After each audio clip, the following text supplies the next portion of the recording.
Did you want to get into this mess? He just changed the whole design. Assalamualaikum, hello everyone, and welcome to the Sinar Daily Sport Matters podcast series with me, your host Adila J. Sam.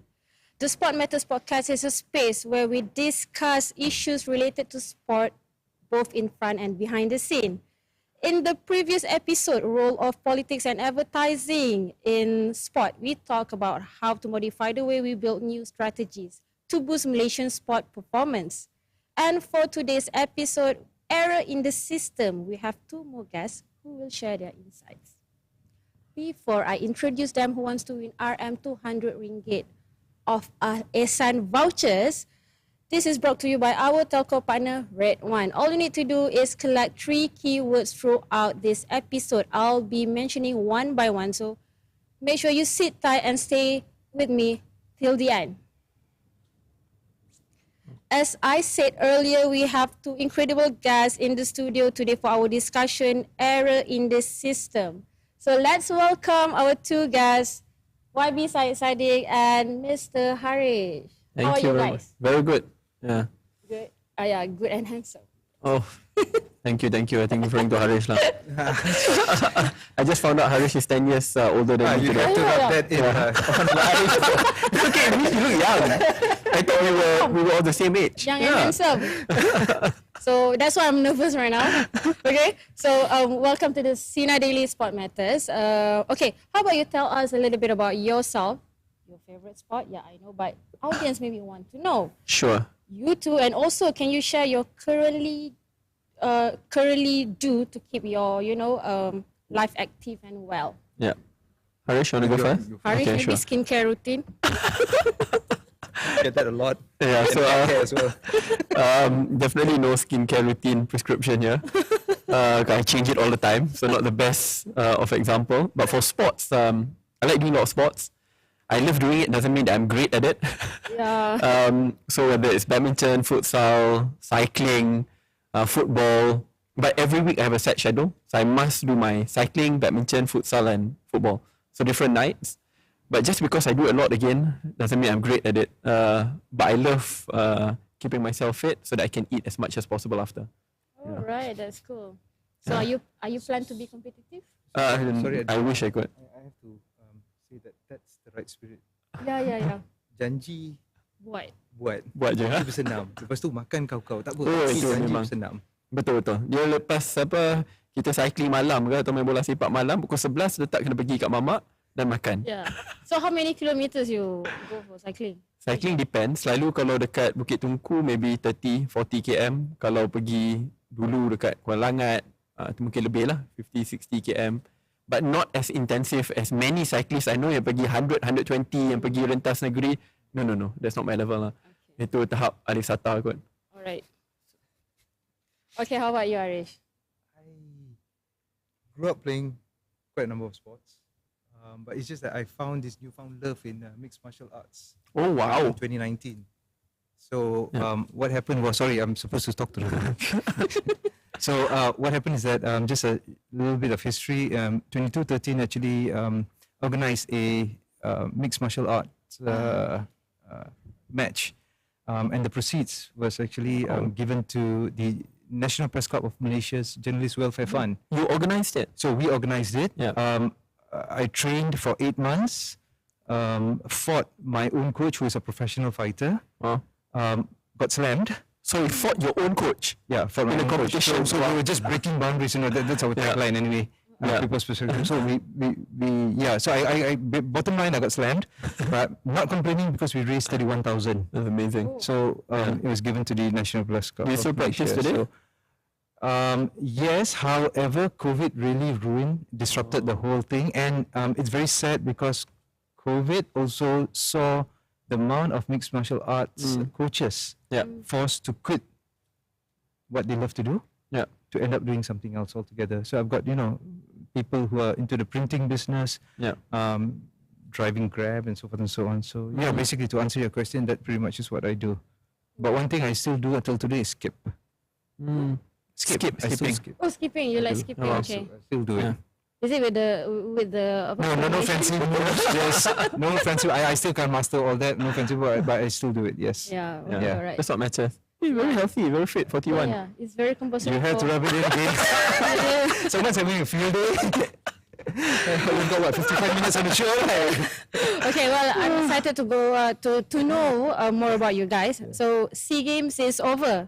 Regardless of what we achieve, I am convinced that our Malaysian squad will return strong for Asian Games in October. But the heat is still on, especially for our para athletes who will be competing in 12 ASEAN Para Games in June. So, I'm wishing best of luck to them. So since there is no active competition right now, it begins on 3rd June till 9th June. We will go straight into conversation. So let's watch this clip on the screen.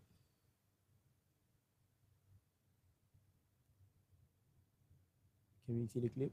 Or are we not going to see the Untuk clip? saya Oh, okay. senang menjawab, saya boleh sahaja bagi semua beban jawapan dan alasan saya letak pada Persatuan Sukan Kebangsaan. Tapi saya percaya itu adalah tanggungjawab, tindakan yang tidak bertanggungjawab kalau saya tidak menyebut bahawa keadaan politik di Malaysia juga telah memainkan peranan. Salah satu faktor, saya bukan kata semuanya adalah kerana ketidakstabilan politik. Tetapi kita mesti memperakui dalam 4 tahun yang lepas, selepas langkah Sheraton, memang ada banyak usaha yang kerajaan telah lakukan pada masa itu untuk membantu ekonomi, untuk membantu pendidikan. Semuanya terganggu kerana ketidakstabilan politik. Itu adalah fakta dan saya telah berikan dan direkodkan dalam handset.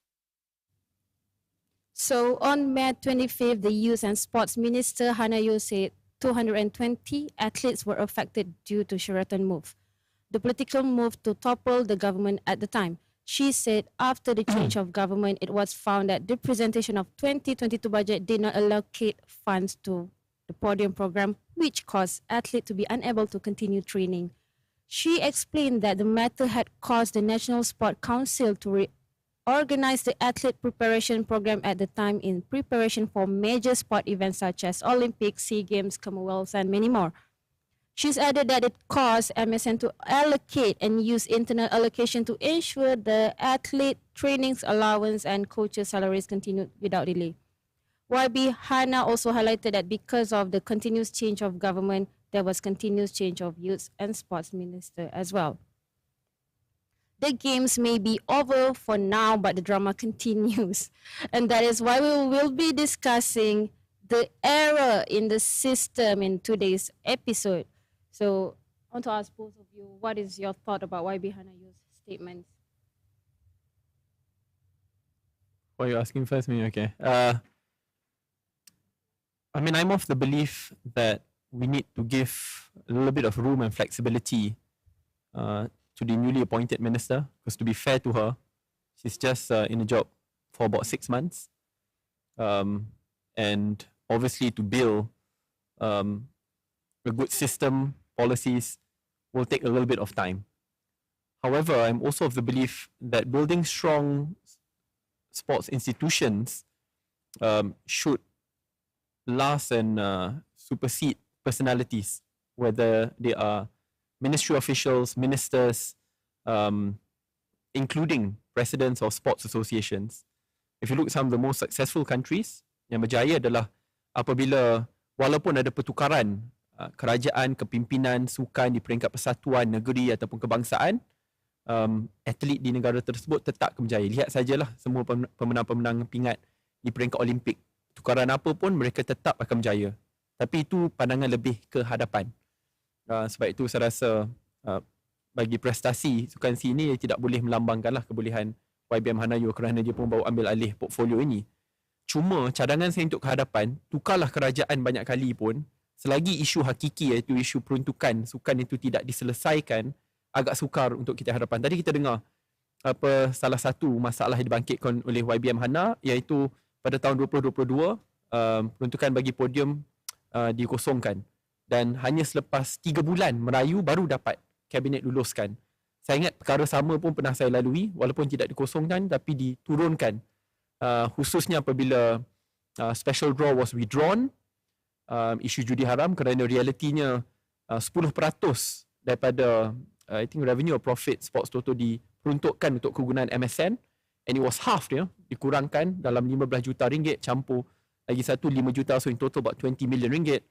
Pengeluaran tu walaupun bagi kementerian lain kecil, tapi bagi tujuan sukan sangat besar sekali. Sebab itu cadangannya adalah to create different revenue stream. Contohnya melalui cukai gula, ya, yang selepas dirunding dengan Kementerian Kewangan bersama dengan Perdana Menteri, 30 juta ringgit tambahan peruntukan khas cukai gula yang akan disalurkan untuk program akar umbi sukan di Kementerian Belia dan Sukan. Tetapi apabila kerajaan bertukar, saya dengar cukai gula ini diberhentikan juga. Bukan cukai gula diberhentikan, tapi dana khas bagi KBS itu diberhentikan. So to me, sports funding plays a very important role kerana podium ke NFDP, NRDDP, semua jenis program sukan akar umbi, dia tidak boleh hanya bertahan jikalau peruntukan itu hanya disalurkan setiap tahun dan pada tahun selepasnya itu diturunkan atau ada penaikan. Tak boleh. It must be 5 years. Therefore, it must fall in the development budget. Sama seperti podium, MSN dan ISN. But I think witnessing multiple shifts in budget every year, saya selalu katakan Kementerian Belia Sukan ni selalunya akan jadi kementerian pertama di mana belanjawannya akan dipotong dan kementerian yang terakhir di mana belanjawannya akan dapat penambahan. I think that's where we need to work on a lot harder. Alright, thank you for sharing. How about you, Harish? Nak kupas balik apa YB Sadiq kata tadi ya. Yang pertama sekali, kalau kita lihat pada klip yang ditayangkan sebentar tadi ya.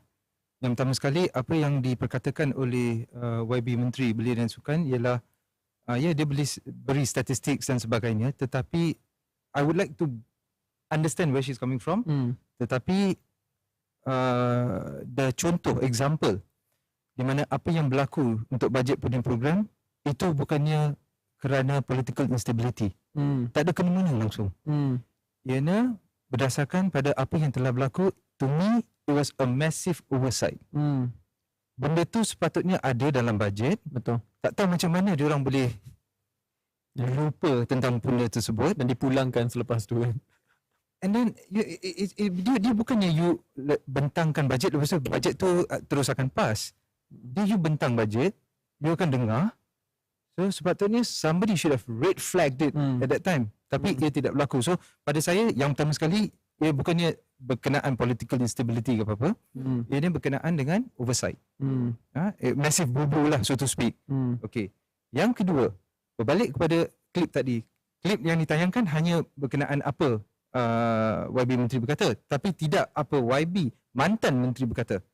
Persoalan yang diajukan oleh YB Sadiq pada persidangan tersebut di Dewan Rakyat tentang cukai gula.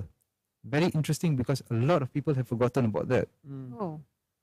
Okay. Dan sepatutnya kalau boleh kita balik kepada that fewer draws. Okay. Apa ni 4D. Saya telah menulis tentang perkara ini. Ya, saya dah baca. Dan siapa Menteri Kewangan masa tu? Lim Guan Eng. Dan beliau merasakan bahawa fewer 4Ds will curb gambling. No, it won't. Kerana isu dia ialah black market. Ya, betul. You see, so sekarang ni no one is looking at it deep. No one is deep diving into issues. Semua orang just ini political instability lah. Saya bagi contoh political instability ya. Masa saya start dulu sebagai seorang wartawan, Datuk Seri Hishamuddin Hussein merupakan Menteri Belia dan Sukan. Dan pada zaman beliau, X Games diwawarkan. Oh, we spend millions just for hosting rights. Dia turun, naik Datuk Seri Azalina Uthman Said. Terus X Games hilang, lenyap. Lepas tu Women in Sports. Dua-dua daripada BN, dua-dua masih dengan nama. Political instability. So tak kira siapa. Pokoknya, it's continuity, sustainability. We don't see that. Kerana ramai orang ingin, how should I say this? They want their legacy. They want to be seen as, oh, saya dah buat ni dalam masa 5 bulan, dalam masa 5 tahun. It's all about the bragging rights. Fine, as a politician, you need that good optics. Granted. Tetapi, moving forward, how do we solve this? Then I have to agree with what YB said earlier berkenaan dengan that fewer. I'm glad you mentioned that on record. And I'm also glad that you raised cukai gula in Parliament. And I felt that your question was not answered thoroughly. Because cukai gula tu penting. Kerana setakat ini kita hanya mendapat daripada Berjaya Sport Soto. Kenapa Berjaya Sport Soto? Kenapa bukan daripada Magnum dan juga Damacai? Betul. Kenapa kita tak ikut sistem yang berlaku di United Kingdom where we have a National Lottery Act? That's true. Betul. Kalau Nak kata sensitivity mengenai subjek ni berat, subjek ni because religious and all that all. Hello, MSN telah mendapat dana daripada Sports Toto 4D. Atlet-atlet kita ditaja oleh 4D sejak begitu sekian lama. Kenapa tak jadi isu dulu? Kenapa sekarang menjadi isu? Yep. So we just have to buka our minda a bit and understand that sports is expensive business. And sorry, but one last thing, YB. Apa yang YB kata mengenai peruntukan. Sebenarnya sukan, the first on the chopping board and the last untuk dapat peruntukan. That's the reality. But the strength of a nation is always based on military, economy and sports. Yep. Alright, thank you so much. Thank you so much. If I can just quickly add, nak tambah data. Saya ada bangkitkan isu ni dekat parlimen. Tetapi saya rasa, mungkin ramai tidak tahu. Cakap English, sorry. In early 2000s, when I think Datuk Sri Azalina was the sports minister, per annum we get about 80 to 100 million from Sports Toto then. Then in 2017-2018, from 100 million it went down to as low as 28 million. That's a 70 million ringgit gap. Not even factoring in the cost of inflation, how currency is devalued. Correct. And above and beyond that, we also cut special draw. Sounds small, but that's about 5 to 10 million ringgit per annum. So again, sports budget is not big. 1 million ringgit can make the world of a difference. For example, just recently we announced 400,000 ringgit, right, for one of our young athlete, Shireen. Right? And that's huge. Our 400 meter sprinter. So when we don't think of the consequences of our actions, which may be populist in nature, I think it hurts sports funding in the long term. We cannot get any more funding from cigarette companies, alcohol companies, name it, right? We can't get it. So back then, it's from gaming companies. So even from gaming companies, it's curbed, reduced, and above and beyond that, when we try to diversify to get from sugar tax, which was supposed to be a special project, 30 million per annum, via negotiations with Coca-Cola, direct like how we did it before. And then I was informed, after the change government, it only became one-off. One-off is never enough. It was supposed to be in the DE, development expenditure, so that it will be in the long term. So I pleaded, I remember whether it was YBM Rizal American or YBM Peja and today to YBM Hana, to bring this up in cabinet, lock that deal in. If not, the same problem will recur. Alright, thank you. So you mentioned about sustainability, and I remembered I was in the podium program and some of my friends also in the podium program. But I heard this issue, it happened since, it was before you took over. So you took over soon after GE14. Yep. So what actually happened for the podium program? Because I always heard, a lot of rumors because athletes always confused. And then whenever they ask the upper management, they always gave the same answer. It's just budget cutting. But, so can you share what actually happened? Yeah, I can share exactly what happened when I took over. When I took over, if you remember then, we went through the Asia Games, not SEA Games, Asia Games. I remember it was in Palembang and Jakarta. Then the goal setting was that Malaysia should at least be in top 10 in Asia, similar to the Commonwealth Games where we set to be in top 10. And this was the ultimate test for the podium program then, as I was informed by both MSN and ISN. Obviously, then the podium program was divided. It was largely run by SN. We had different directors, and then there was also MSN complaining that there's a lot of overlaps between the two. However, the goal setting was done even before. Then when we didn't reach both benchmarks set, then we decided to set up a committee. The committee was made up of MSN, ISN, presidents of sports associations to then come up with a report and propose suggestions. Then when the report was done, without any much political interference, really listening to the outcome of the report from multiple different stakeholders, then they said, we must continue the podium program, but there must be 3 critical reforms put forward. Number 1 is to deal with the overlap between ISN and MSN. So therefore, there must be consolidation. So then I met up with the CEO of ISN and also MSN, Ketua Pengarah, and that's where they come up with a solution to put forward, where there will be a consolidation. When it comes to sports science, it will be left to ISN, but management will be left to MSN. So that's one. Second part is to create a tiered program instead of just looking at legacy athletes, because we also need to create more young athletes. Then we have a revolving door theory. For example, we will base on current performance of athletes instead of just looking at past performance alone. But it will be tiered: Olympics, Commonwealth, Asian Games, and then SEA Games. However, we also take note there will be sports which may not necessarily be included in Olympics. For example, silat or squash and many others. Then if it's not included, then we consider that still as tier 1. But if it is included, but they don't perform that well, then we'll follow the tiered programs. So that's the other thing which we'll also look at. So this was all factored in when the proposed suggestions were made. Why was the suggestion necessary at that point in time? Because especially when you look at DE, 5 years allocation, let's say for an example, best example I keep on seeing is NFDP. NFDP, National Football Development Program, what is budgeted is 20 million a year. And we needed that consistent budget to get the outcome which we wanted. First year, we only got 10 million. Second year became 7.5. Then it went as low as 3.5 million.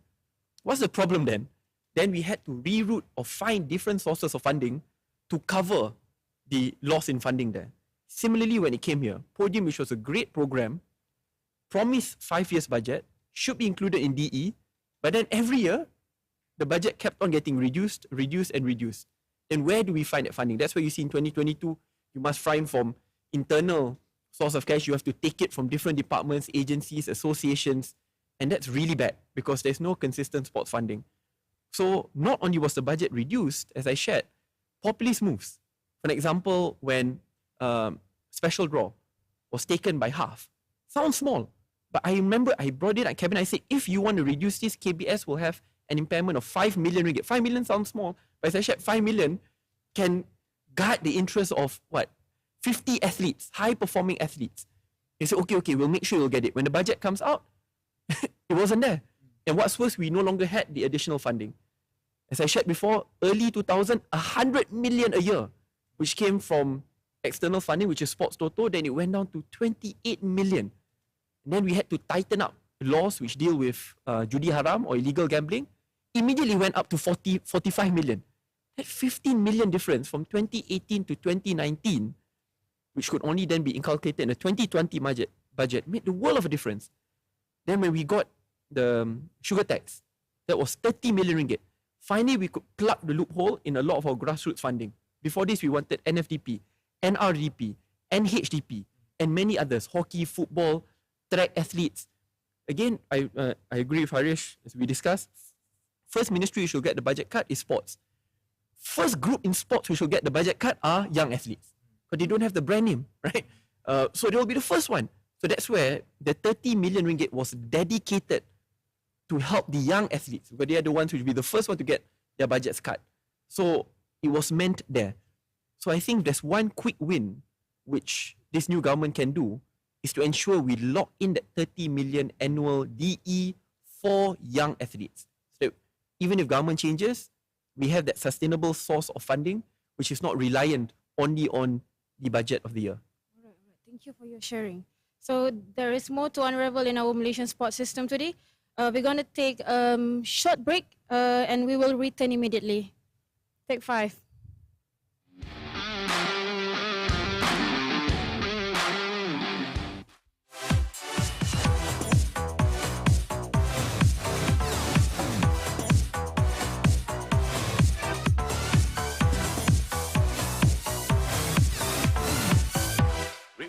Back to basics.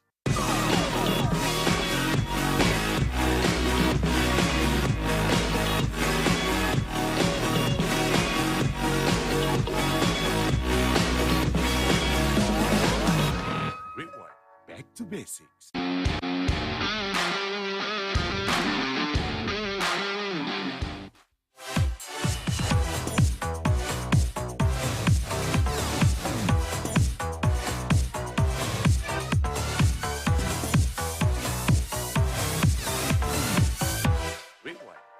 basics.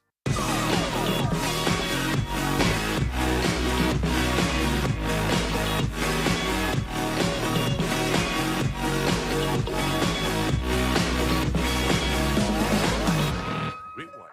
Back to basics.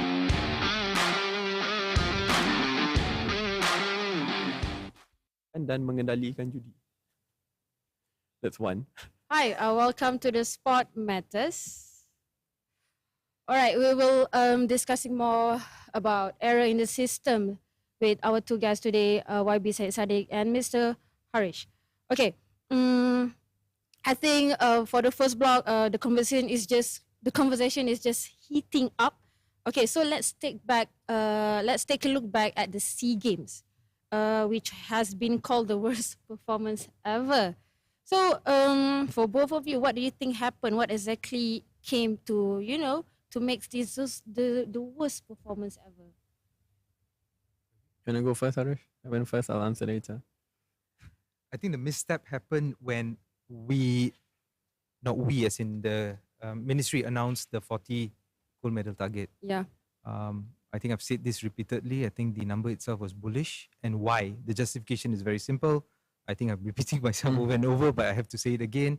It boils down to simple mathematics and reality. At the Hanoi SEA Games, we struggled to get 39 gold medals. Yang tu pun, event tu banyak. Kali ni, event dikurangkan. Betul. Tapi target Yeah, increase. tak.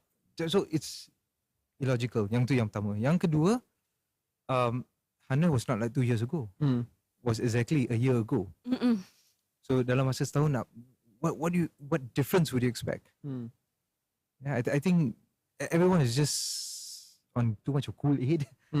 No one was actually looking at the reality. And yang ketiga, yang paling penting ialah, in this country I noticed that the fixation is always inwards. But we are not seeing what's happening around us. And that's been happening throughout the years, systematically. We are too absorbed with what's happening here. We are not seeing what's happening in Vietnam, what's happening in Indonesia. And why Vietnam, why Indonesia? They have progressed so much economically, in sports. I mean, you go to Vietnam like 10 years ago and you go to Vietnam today, jauh beza. So yeah, I mean, they have developed so much. So why are we stuck in third gear? So to answer your question, I think sebelum kita fly ke Phnom Penh pun dah terbabas sasaran. Okay, then I know that sorry YB, I don't mean to take up your time, but No, it's good. With regards to worst performance ever, there's a debate about this. Yes, I've gone on record to say that this is not technically the worst, because kalau nak katakan pungutan pingat emas, we've done worse. Siap games yang pertama kita hanya dapat 8 gold medal. Okay. Lepas tu kita pernah dapat lower than 30. Yeah. Tetapi ranking. Nombor 7 memang terburuk lah. Dan selalunya we are always the top 3. Ataupun top 5. Paling busuk pun top 5 lah. Pernah sekali top 6. But this, record-wise, is this one. But the trouble I'm having is that I'm seeing a whole lot of people trying to sugarcoat a failure. And that is worrying. Because we're living in a bubble whereby it's okay, it's alright syndrome tau. Okay. It's like, tak apa, it's okay, it's alright, fight, you know. Cayo. It's ridiculous. That's true. Look at how Vietnam has progressed. I mean, this type of things are cool on Twitter and, on Instagram lah, where you get all your followers liking and retweeting what you're doing lah, But it's not real. The reality is that kita dah jauh ke belakang, dan bukannya it happened because, sebulan, 2 bulan, 3 bulan atau 5 bulan yang lalu. It happened because systematically we've been not paying attention to sport. Lebih-lebih lagi di akar umbi. Yeah, from the grassroots. So, okay. Sorry kalau berat sangat. Yeah. Please. Okay. So YB, should MSM focus on the winning quality rather than medals? I mean, I just have to say, I have to agree with what Hari said. I think even before we went, I think it was very bullish. I remember in 2019, we did not hit the medal tally as well. Is it for Asian? Manila. No, SEA Games. Manila SEA Manila. Games. Yes. I immediately took ownership. I apologize. It's not the fault of the athletes. And we noticed two things. Number one, Vietnam at one point in time was way below us, but then they went up consistently. What they did was there were two SEA Games cycles where they decided to dedicate SEA Games, unlike Asian Games, Asia Games, Olympic or Commonwealth, as the platform for their grassroots athletes. Like 80% of the athletes they sent were first timers and young athletes because they knew SEA Games would be the best prep platform in comparison to Asian Games and the rest. So that's why we made the decision. We said this will be tough, but let's reclassify SEA Games to be the games where we send our young athletes for training. May not necessarily reach the medal tally which we want, where we can win a lot more medals by sending the senior athletes, but we should allow our senior athletes to focus elsewhere, and let's reclassify SEA Games that way, like how Vietnam did it before. That's number one. Number two, we also noticed that in SEA Games, I mean, obviously, every single sports minister which comes in will tell you one of the excuses is that SEA Games, the host will be able to add 80, 90 new medals which are localized to their country, right? But to be fair, Malaysia, to some extent, did the same, Philippines, Vietnam, name it. However, one thing which is consistent across all SEA Games is that there will be track sports, right? Where that's where you get a lot of medals, swimming or including track sports, olahraga alike. In Malaysia, we have not been performing on that front. And that's worrying because that's the one which consistently exists in all international competitions and tournaments. And I think that's where we need to invest a lot more in what happened to our Raja Pechot, right? From before to today, which is Muhammad Azim. Where else can we invest? Obviously, for the 400 meters, recently we have Shireen. And it's good that the minister has announced 400,000 ringgit allocation. Sounds big, but trust me, I know how much we spend on a single athlete, which we aim to get the gold medal in Olympics. It's actually very small, right? Because high performance sports today requires millions, not hundreds of thousands. So to me, unless we revise our national strategy and start to also pay focus on track sports and look at what's happening across the region, like what Harish rightfully pointed out, and put the money behind it, especially towards our young athletes, it becomes very hard for us to play catch up for the next. I'm not just talking about the SEA Games. Next will be Asia Games, Commonwealth, Olympics. My worry is that that trend will continue. Yeah, thank you so much. So MSN is a big organization that helps our athletes to grow their career path as national athletes. However, not to forget, we have other organizations like sport associations, state sports organization, and much more. Therefore, in your perspective, what does the other organization role to help new athletes in the future to grow? This is one thing that I've repeated myself over and over again. It's with regards to the fact that why we've... Okay, let me rephrase this so that I don't sound like a broken record, like a grumpy old man. Okay, know your roles. I think we've forgotten the roles each and every party plays. And what we are seeing today is that semua nak jadi superhero.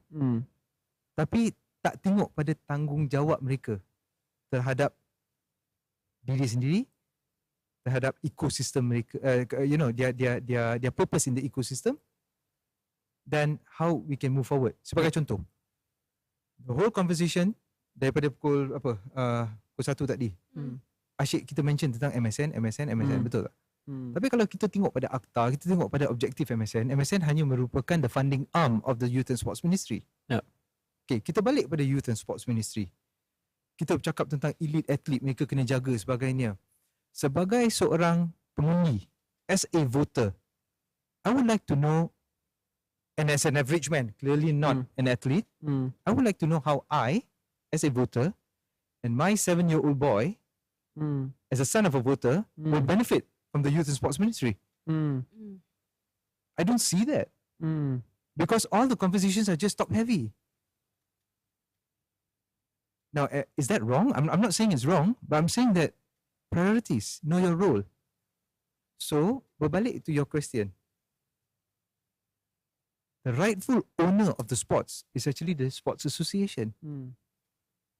But here you have it, the ministry sibuk nak be in the firing squad, MSN terpalit, sibuk nak jadi in the firing squad, when in fact, where are the criticisms against you rightfully pointed out, athletics. Yeah. Dia bukan sehari dua. Dah bertahun-tahun. Rekod kebangsaan sampai hari ni dah bertahun-tahun tak pecah-pecah lagi. Why aren't we pointing our fingers at the association? State buat apa? Daerah buat apa? Swimming sebagai contoh. Same thing. Yep. Bola sepak. Siap dapat dana 10 juta daripada mantan Perdana Menteri Datuk Seri Ismail Sabri. Untuk apa? Justifikasi? You see, these are things people don't want to talk about. They're afraid of, rubbing the shoulders. They don't want to be seen as, kuang hajak or sebagainya. But I'm talking about facts. Fakta. When we have this kind of attitude, dan lepas tu lebih-lebih lagi, pandangan dia seolah-olah kementerian yang sepatutnya jaga sukan. No. The sport is by the Sports Association. Hold them accountable dulu. You nak sibuk-sibuk jadi presiden, nak sibuk-sibuk jadi, council member. What have you done? What have you contributed to the sport? Yang tu yang pertama. Tugas kerajaan hanya untuk membantu. Yep. Kerajaan pun ada priorities lain. See? So, I go back to answer your question in a nutshell. Know your role. NFDP, tadi YB raise about NFDP. I don't know why kerajaan sibuk nak ambil alih bola sepak. Benda tu tanggungjawab FAM. Kalau FAM cannot develop bola, there's something wrong, right? So to rephrase your answer back, like you said, everyone should know their role. How about the athlete's role? I mean, can they vocalize all of this? If, they also need to, stand up from yourself. From my colleagues, athlete colleagues, they always scared to vocalize. It's, let's say, just now Harich mentioned before we fly to Cambodia, the Malaysian team already not on that level that motivated, because I also saw some posts from athlete. They've been got little bash from some reporters and all that. So what do you think? What should athletes how they need to do? Sorry, before YB answers that question, I just nak tunjuk satu benda je. Okay, senang Saya dekat KBS punya, I'm on KBS Site. Website. Okay. Now, you just go, you click on this directory, you can go, correct? Yes. I don't know whether the screen can catch this, but yeah, A little directory, bit, you can yeah. go, directory. Okay, good. Pemberian bantuan. Betul. I better hope I don't get some You can. weird Let me message. see. VC Sukan Negara. This site can't be reached. Do you understand where I'm coming from? VC Sukan Negara sepatutnya daripada sekarang hingga 2030 is to know our objective, our vision dalam untuk what's next for Malaysian sports. Yeah. Tapi as a normal average Joe and Jane or Ali Abu and Mutu, Achong, when we go, there's nothing there to reflect. Yeah. So what is exactly our VC Sukan Negara? Yeah. Why is the link broken? How do we then progress? So setiap conversation, setiap decision made, we have to go back to the VC Sukan Negara. Yeah. But that's not happening, correct? Because every conversation is being held in isolation. And once again, dia top heavy. Dia tak tengok pada masses dan akar umbi. So yeah, sorry to play party pooper here. I feel awful lah. Yeah. No, it's right. I mean, this is where the confusion happens, right? I mean, Harish rightfully pointed out on NFDP, right? Because then it was largely run by KBS. Usually it's just funding. I remember then we decentralized to FAM. I'm not sure how it is now. I remember when we decentralized, we received so much heat. But then if you look at NRDP, National Rugby, it's to some extent decentralized to association. So it depends. Some sports KBS run, some sports they don't. And then the DE funding is never consistent, which is tough, when it's under KBS, actually one of the most controversial decisions, which until today remains a controversy. Under NFDP, actually a large portion of the budget is not actually for a lot of the pusat latihan daerah. Actually still centralized to AMD, Academy Muhtadari, which is fair. That's the elite center. But when you do the breakdown, then you goes to one single coach, right? Then was the late LTK. And it was a big amount. I remember when, it's not my decision, it's that when you look at a few KPIs not being followed, above and beyond that, what was promised when we looked at it, is that out of 100% of the pay, 80% should be borne by private sector sponsorship. I think everyone knows the pay is huge to the point that it makes up almost half the total program. So I said, okay, if you can get this private sector funding, it's fine. But from the beginning, the private sector funding did not come in. So then we had to take money from elsewhere, which again will jeopardize the whole program. So it became a very big issue when everything is borne by government, KBS, and it's not sports association led. Then, when it's sports association led, that's when you can divorce a political decision from a sports database decision. And I think that's how we should try to move forward. Because if not, every single minister, every year will face a problem when KPIs are not met, when sports database decisions are made, and athletes are unfortunately changed, and new athletes are brought in, then there will be controversy. Every year will be the same thing. But in actuality, it's not the minister's decision. It's really based on the board, which is devised based on proper KPIs, SOPs, and process, like the revolving door which we're talking about. So I'm hoping that process can be divorced from the minister, so that it becomes much. It's the role of the ministers to facilitate, get different revenue stream, get the funding, hold MSN, ISN accountable, and sports associations, and ensure that in the end we can build a wholesome environment for sports to flourish. All right. Thank you. You didn't answer my question just now. So I was following from Harish Ulasan. Sorry, for athletes. Sorry, my bad. All right, we're going to share that after this because I'm going to mention the first keyword of the day because we have the contest. Okay. So the first keyword of the day is Sheraton Move. So if you want to win RM 200 ringgit of Al Ihsan voucher, you guys get this first keyword, okay? Sheraton Move. And then we have the winner from the previous contest. Okay, congratulations, winner, Kochi Mami Girl, Raina Fakiha and Haris Azmi. So this is the winner for Aeon Big, Malaysian Heroes Favorite Contest. All right, let's take a short break. It's so heating here. All right, take 5.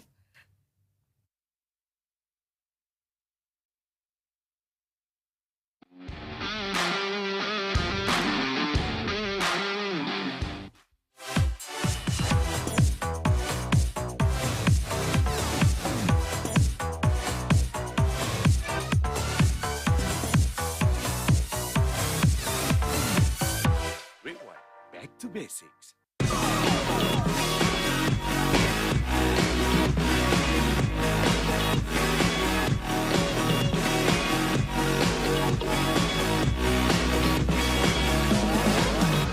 Rewind.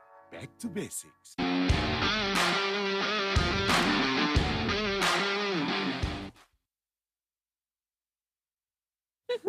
All right, welcome back to the Sport Matters. Okay, let's move on with YB, Syed Sadiq. Yeah, answer my question, please. Kena athlete lah. Okay, answer my question, please. Okay. So what can athlete do to, Sure. to at least to be stand up from yourself, Yeah. stand up for themselves. Yeah. Obviously, the role of an athlete working together with the sports association, the MSN and ISN rep are critical, because in the end, every single group plays a different role. The support coming from MSN and ISN via funding, sports science, plays a pivotal role. Above and beyond that, the sports association plays a pivotal role in ensuring that there is continuity in the athlete's career. For example, if after one particular competition, whether it's SEA Games or like, there may be a problem, but that's a one-off event, then the sports association will be the one who will defend the athletes at the lembaga, which is made up of MSN, ISN, and the sports association, which actually has no representation from anyone from the minister's office or the ministry. It's really these three groups talking it out and prioritizing. Do we drop or do we promote a young athlete instead? So that discussion is done very openly and transparently before the recommendation goes to the minister's table. My suggestion is this. I think number one is we cannot work in silos like before, where usually sports association, MSN, ISN, and also athletes, the ecosystem must be done together. And the planning cannot be 1 year. Again, in the end, everyone will blame each other by saying there's no funding. But it must be done on an institutionalized DE budget. Because if not this year, I pity the sports associations at times, because let's say, for an example, this athlete maybe just fell in this one competition, let's say SEA Games, failed in one. But then at the same time, the sports association may also have one other young athlete who just got out with the MSSM wanting to come up. So you must pick one over the other. But because of the lack of funding, that unfortunate trade-off hurts the senior athlete who's actually not that senior anyway. But because the DE initially, let's say, promised 5 million, suddenly it became 1 million. So, and every year keeps on changing. And when there's a lack of continuity, it becomes a very big issue. But I noticed, and you said this well, that there is a lot of fear as well. I remember when I came in, every time I'll get this surat layang, very secretive messages, whether through my DMs or through friends, colleagues, family members, all saying that, this association has problems, etc., etc. I said, but why don't athletes just come to me? So I said, okay, let's have every week, either Thursday or Friday, I'll do an open day at MSN. You don't even have to go through MSN or Ketua Pengarah. You just go through my office. There's an open link. You daftar, you come in.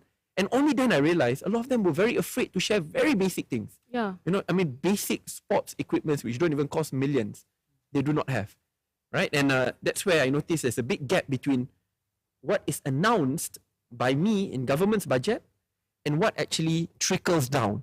And I noticed there's a gap. And that's why I realized it moves back to the same issue, which is when there is silo, and I keep on calling and call the MSN, ISN rep, why is this athlete complaining? Why is this athlete complaining? And these are serious issues, and only then it gets resolved. But it's not. Can you imagine the minister's job is to go resolve an issue of equipment which doesn't cost more than 500 ringgit?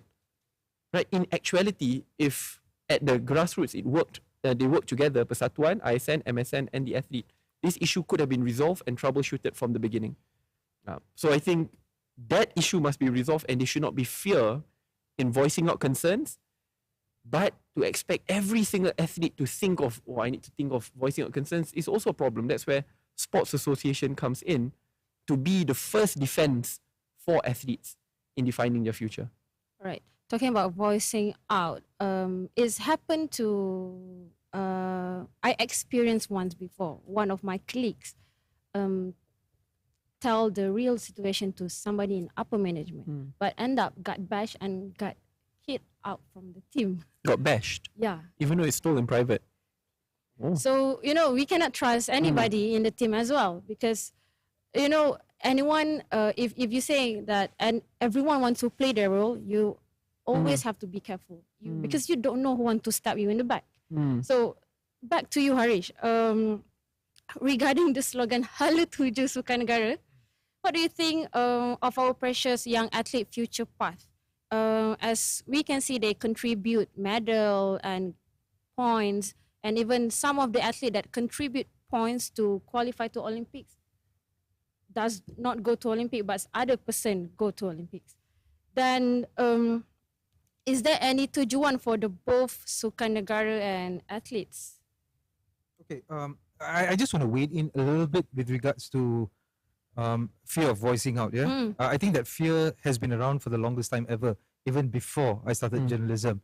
But trust me when I say this, we've had athletes who have voiced out, and they let their results do the talking.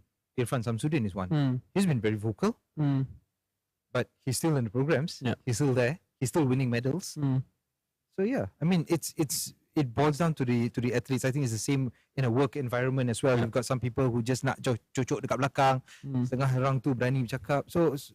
So that aside, Hala Tuju for the kids.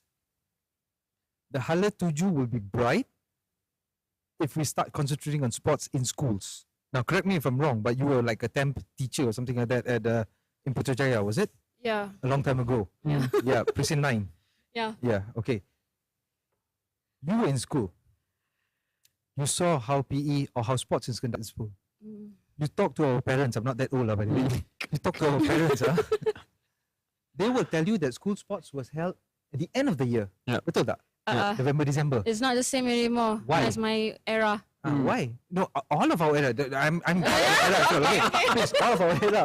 No, I mean, school sports used to be February, March. Yeah, early of the Early, year. correct. They just want to get rid of it, get it done and over with. Now, what will happen kepada mereka yang okay lah, dia dapat third place ke fourth place? They just get kicked out of the system almost immediately, and almost immediately we are strangling the talent pool. So you pun tak ada semangat lah. You kata alah dapat third place pun tak ya. Only the first two will go to the next level sebagai contoh. Yeah. So that's limiting. Now we have to evolve as well. Hala 7 untuk budak-budak muda. Sekarang ni we have a very confusing education system dan ia berbalik kepada sports as well. Why? We've got public school, we've got vernacular school, we've got international school, we've got home school, we've got yadi yadi da and everything else. And what we're having is a lot of students yang pergi pada sekolah-sekolah ni, they are falling into the cracks. And when you do not ensure that every kid plays a sport, then you will realize, alamak, our talent pool is actually shrinking and shrinking. Because you'll never know. You will never know and we will never know. So hala 7 dia senang. Go back to the basics. Pergi balik ke sekolah. Club system patut we need to champion the club system. The club system was big in the country when the British took over. This I'm not talking about zaman penjajah and all that, but what I'm trying to say is that when the British came, they brought sports. When they brought sports, they brought organized games. When they brought organized games, clubs started mushrooming. When clubs started mushrooming, everyone had an opportunity to be part of the sport. Yeah. And when that happened, you saw prisons department ada club sukan, main dalam bola, liga this one, PDRM, the uniform body, semua ada bermain dalam liga. That was the golden era of Malaysian sports. Apa terjadi? Why did we stop? Club penting kerana anak saya 7 tahun, saya 41 tahun, my mum who's going to be 70 this year, next year. All 3 generations can be part of the club system, because club is open to all. That's true. So it ensures continuity, it ensures a sporting environment. Why aren't we doing that? All we have is a lot of talkers about sports, but not doers.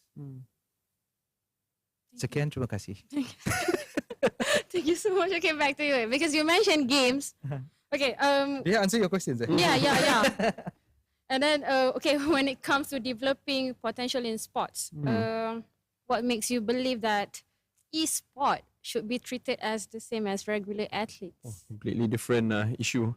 Jumping into esports, just to share background, in year 2019 budget, which was presented in 2018, we introduced the very first esports budget, which was equivalent to about 10 million because you have to start from scratch, literally nothing. And I remember then there was a lot of criticism, but looking forward after 4 different change in ministers, the budget has been retained if not increased, which showed that there was a need. Where is the problem? Well, where does the problem lie? And this is I want to request actually when I go to Parliament, I like to request this.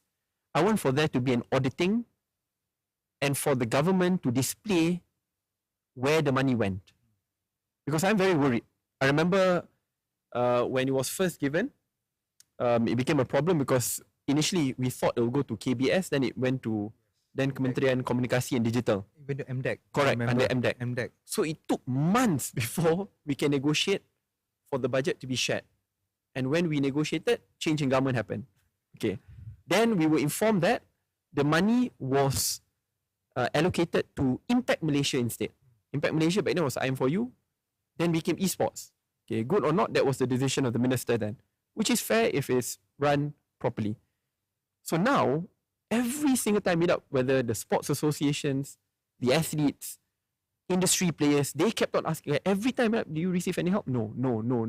So I said, where's the money? Because every year it's announced 10 million, 15 million, 20 million. But if the stakeholders do not feel it, I get very worried. So before we talk about the good things, I think it's important for us to get that issue resolved first. My worry because there's no proper structure. For an example, for conventional sports, we have podium. then manage together MSN, ISN, sports associations, athletes tu pun dah ada lama. So then there's genuine accountability, transparency and a system guiding the funding. But for esports, which is new, when we created the esports blueprint, which was not carried out, then it became a very big issue. And you have a different agency distributing the funds. I think we really need to look into this. We need transparency.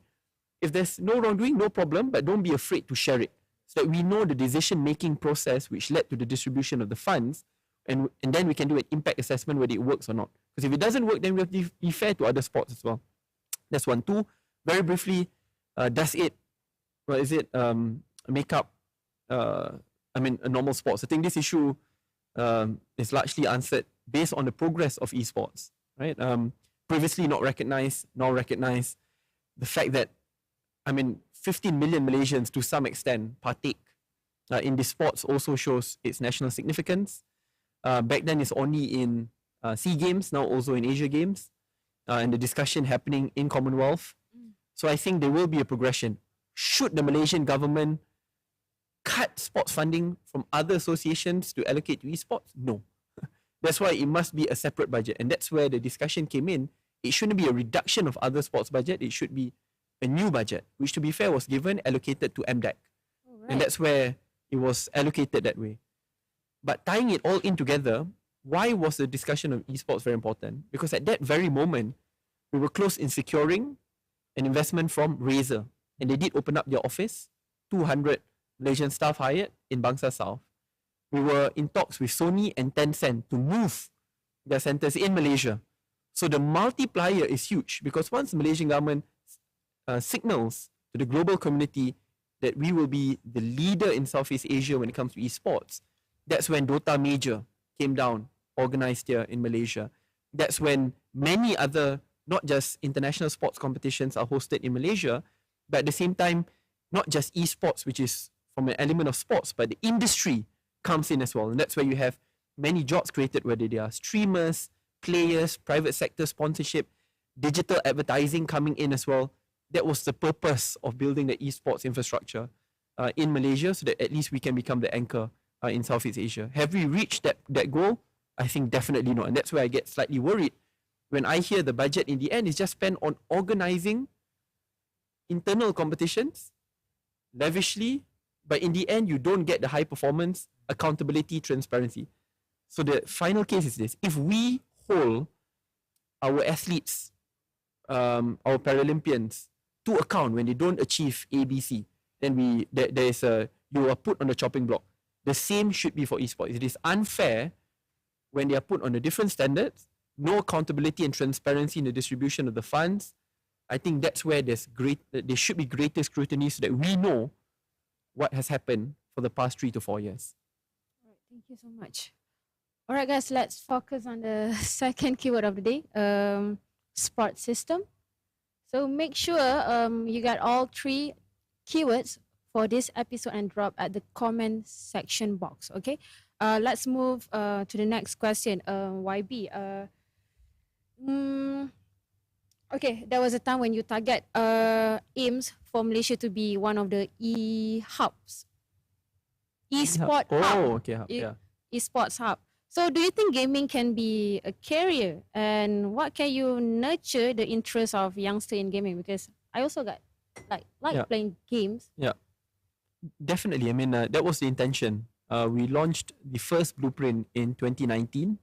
And if you check the blueprint, it wasn't just about developing athletes, but the ecosystem behind it. Like the other very successful high-performing sports, there will be a time where government will not be the only one injecting the funding. It will come from private sector. And then we work with multiple GLICs, but most importantly with private companies, whether it's the likes of AirAsia, Berjaya, to take up esports teams under their wing, sponsor them, and these are the ones which succeed very well. And now there are many players, whether it's in FIFA or in Dota, or even mobile games, which are top 10 in the world in ranking, and they're actually bringing the Malaysian flag whenever they go abroad. So I think on that side is good.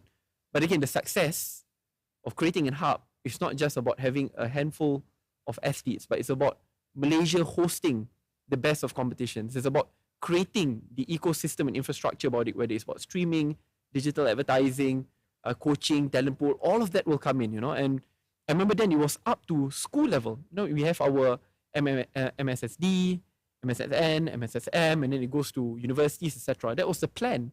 So that then you have a funneling system, you have that grassroots, you build it all together. I think the multiplier for Malaysia will be very good. And that's why we wanted to attract the likes of Tencent, Sony, Razer to come into Malaysia.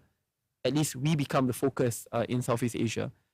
My worry is I think that focus is lost today. And at the same time, to blame it on funding, I don't think it's true, because actually the funding is there. Every budget it is announced. So that's why I get very worried when I don't see the impact from that funding.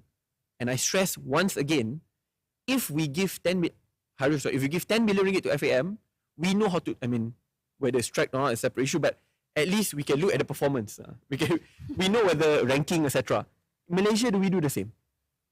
Is the money being directed to the sports association? I heard it's not at all.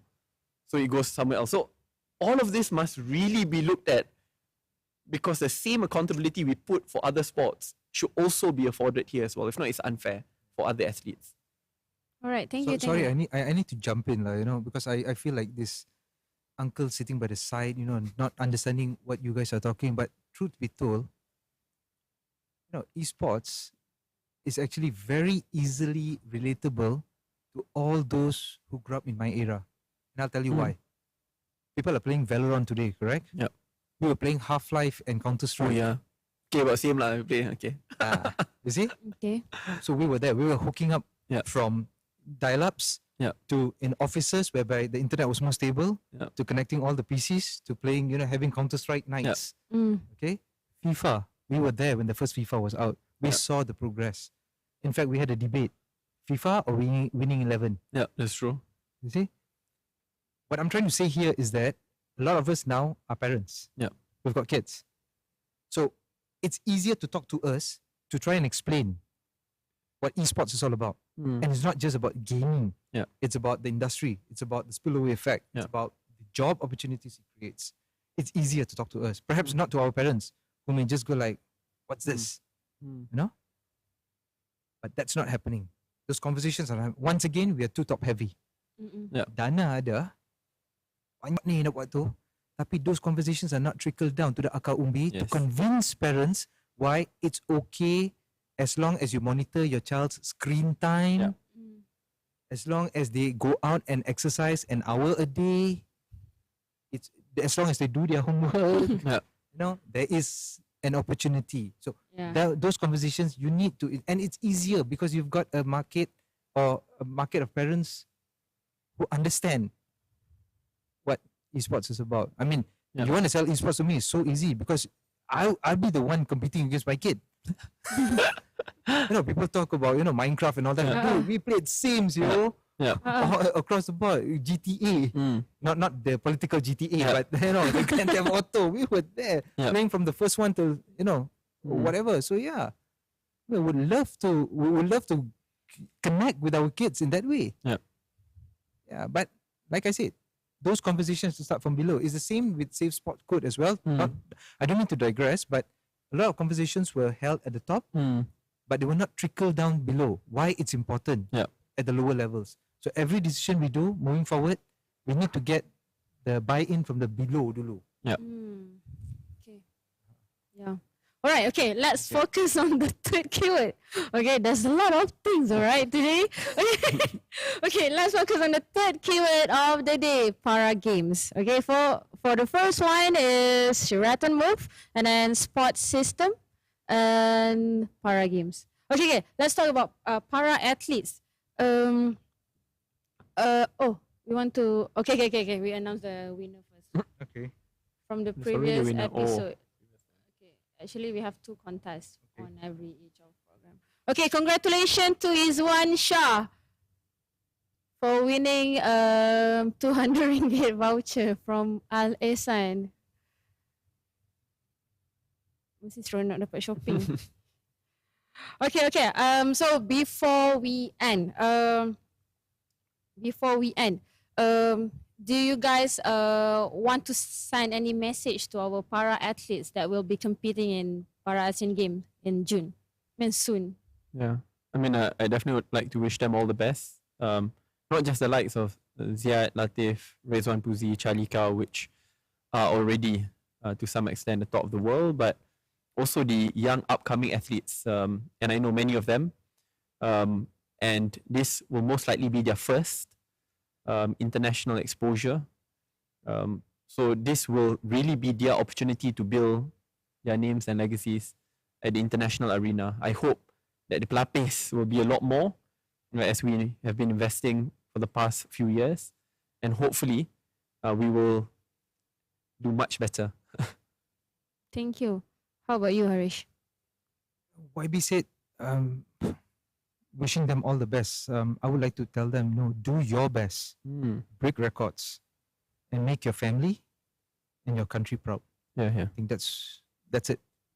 I mean, they're the real heroes, to be honest. exactly. Yeah. All right, so let's wrap it up. I'm so happy to have you guys in the studio today. Thank you. Thank A you. lot of things I learned today. It's so much information. Thank you so much. You guys who watching this, we will be releasing more episodes. So thank you to everyone who watched this. Ensure that you're following Sinar Daily for more updates. That's all I have today. I'm Adila J. Sam, your host for Sport Matters. Ciao.